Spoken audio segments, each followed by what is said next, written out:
بسم الله الرحمن الرحیم د جنتی زنانا درې غټي نشانیاں یعنی په کوم زنانا کې دا درې نشانیاں درې علامت یا درې صفات موجود وي نو یقیني طور پر داسې زنانا جنتی زنانا دا زنانه بلکې دا د دوانو جهانو سردار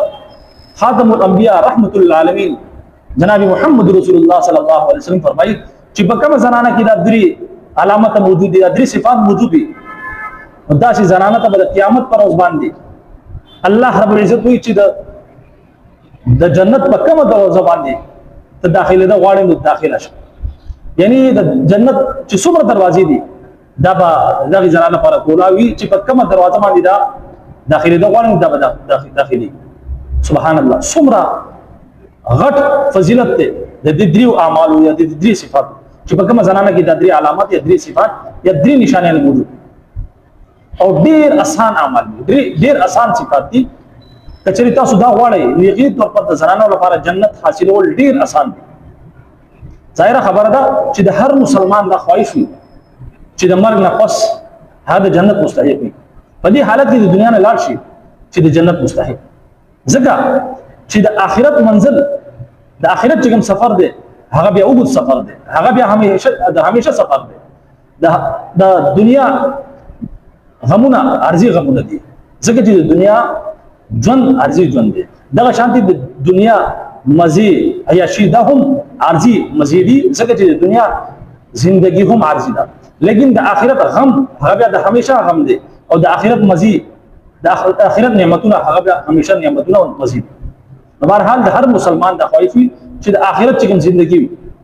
د مرګ نه بعد په هغه کې دغه لپاره راحت وي چین وي او په داسې حالت کې د دنیا نه شي چې هغه د جنت مستحق دی د هر مسلمان د خواهش لہذا کچری زمونږه ظاهره خبره ده هغه خیان دي زمونږه هغه مین دي ته دا غواړي چې په دې حالت کې د دنیا لاړ شي چې هغه باندې جنت واجب شوی وي او د جنت چې ټول دروازې دي هغه دغه لپاره کولاوي دغه استقبال کې کولاو شوی وي نو دا درې صفات دا درې صفات په ځان کې پیدا کړي دا درې اعمال داسې دي چې تاسو پابندي نبی علیہ الصلوۃ والسلام فرمایي چې کوم زنانه د فرض منځونو پابندي کوي کوم زنانه د فرض منځونو پابندي کوي او دغه شانتي د رمضان د روزو پابندي یعنی د رمضان چې روزي دي هغه په پابندي سره نیسي یعنی د الله حبیب چې کوم فرایض دي چاهه غموز دي روزه ده زکات به فرض یا دغه شانتي کې چې حج به فرض شوی د الله حبیب چې څومره فرایض عبادت دي دا ادا کوي نو دا یقیني طور پر دا د جنتی زنانه نشانی ده یو نشانی دغه ده بیا مخې ته فرمایي چې کومه زنانه موز ادا کوي پنځه واړه موز په پابندۍ سره کوي او دغه شانتي د رمضان روزي نیسي یعنی فرض عبادت ادا کوي او دیم نشانی نبی علیہ الصلوۃ والسلام څه فرمایي چې هغه خپل د شرمګاه حفاظت کوي خپل د جسم حفاظت کوي د نور خلقو مخ کې خپل حسن او جمال زیب و زینت نه اختیاري بے پردګي نه کوي بلکې صرف زیب و زینت او حسن و جمال صرف خپل خاوند لپاره اختیاري ځکه چې دا صرف خپل خاوند لپاره حلال ده د بل چا لپاره حلال نه ده نو هغه خپل د پاک دامنۍ خیال ساتي یعنی هغه پرده هم کوي د هغې نه علاوه خپل د شرمګاه هم حفاظت کوي په دغه کې خیانت نه کوي پاک دامنۍ اختیاري دویم نشانی دویم علامت دویم صفت نبی رسول الله صلی الله علیه وسلم دا فرمایي چې کومه زنانه خپل د شرمګاه خپل د جسم حفاظت وکړي او دغه شانتي چې کومه زنانه خپل د خاوند اطاعت وکړي په جایز کارونو کې یعنی خپل د خاوند اطاعت وکړي فرمانبرداري وکړي خبره ولمني نافرمانی نه کوي خپل خاوند ته تکلیف نه رسي خپل خاوند ته بد رد نه وي ناشکری نه کوي نو یقیني طور پر داسې زنانه به د قیامت پر ورځ باندې داسې زنانه ته ویل شي چې د جنت په کومه دروازه باندې ته داخلي ده غواړي نو ته داخلي ده شي ټول دروازې وای داسې ځان لپاره کولاوي چې په کومه دروازه باندې داخلي ده غواړي داخله شي سبحان الله څومره غټه خبره ده چې کوم زنانه د فرض عبادت اهتمام کوي خپل د شرمګاه حفاظت کوي خپل د جسم خپل د پاک دامنۍ حفاظت کوي خپل د خاوند اطاعت کوي په جایز کارونو یقیني طور پر داسې زنانه ته د قیامت پر باندې ویل شي چې د جنت په کومه دروازه باندې داخلي ده غواړي داخله شي سبحان الله څومره آسان اعمال دي نو ډېر چې زنانه زمونږ داسې چې هغه په منځونو کې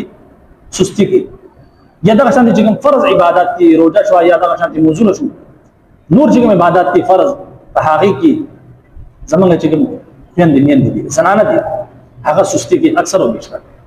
بیا د ساتي په دغه حواله سره چې کوم فرض عبادت دي خاص کر کې موږ د پابندۍ سره کوي پنځه واړه موږ څنګه په پابندۍ سره کوي په دې کې چې هم سستی مکو او خپل د جسم حفاظت کوي خپل چې کله بار د وځي چری شری وزوري بار د وځي نو پرده کوي مکمل ځان پټاوي د نور خلکو مخ کې خپل زیب وزینت خپل چې کوم جسم دی هغه مخکاره کوي خپل شرمګاونو حفاظت وکړي یعنی خپل د پاک دامن خیال وساتي دیم کار ده او دریم کار چې خپل د خاوندانو اطاعت شروع کړي ډیر زنانه داسې چې خپل خاوند چې کوم دی خپل خاوند د سپګي سپوري خپل د خاوند ناشکری کوي چې ستانه تاسو بوله موږ سب نه دی مونږ او دا شان دي پیغورونه ورکی خپل د خاوند جنه حرام نو یقیني طور پر دا ظلم دی سمجھي خبر راځي نو په جایز کارونو کې خپل د خاوند اطاعت کوي خپل د خاوند خبره مني خپل خاوند ته تکلیف نه ورکی خپل خاوند چې نه پریشان کی بلکې داغه اطاعت کی دا درې کارونه چې کوم زنانه کی فرض عبادت په وخت باندې کی او دغه شانتي خپل د شرمګاه خپل د جسم حفاظت کی خپل د پاک دامن حفاظت کی او دریم خپل د خاوند اطاعت کی نو نبی علیہ الصلوۃ والسلام فرمایي د دوه جهان سردار فرمایي چې دا سي زنانه ته د قیامت پر باندې الله حضرت وي چې د جنت په کومه دروازه باندې د داخلي دوه غواړي نو داخله شه تا ته جنت ټول دروازې کولاو دي سبحان الله بهرحال دا پیغام دا مخکې هم چرګي زګه چې ډیر چې زمونږه میندې زنانه داسې چې هغه د دین نه خبره دي رسول الله صلی الله علیه وسلم دغه احادیث نه خبره دي په دغه وجه باندې دغه حالت په وجه باندې هغه داسې کارونه کوي چې هغه یقیني طور پر هغه لپاره دا اعمال کوم څه ګران نه دي لیکن دغه اعمال او فضایل دغه مخې درشي او کچري هغه ته دا پیغام مخکې ورسي یقیني طور پر دغه ټول زنانه به د جنت د طلب لپاره ان شاء الله تعالی خپل د رب رضا لپاره دا درې اعمال او پابندۍ سره کی نو لہذا دا پیغام دا مخکې هم شیر کې د نبی علیہ الصلوۃ والسلام دا فرمان مخکې شیر کې چې څومره ګروپونه سره څومره پیجونه په هغه باندې دا شیر کې چې زمونږ خپل دي میندې هغه د جهنم نه بچي او جنت ته والا جوړ شي اجازه راکړئ السلام علیکم ورحمت الله وبرکاته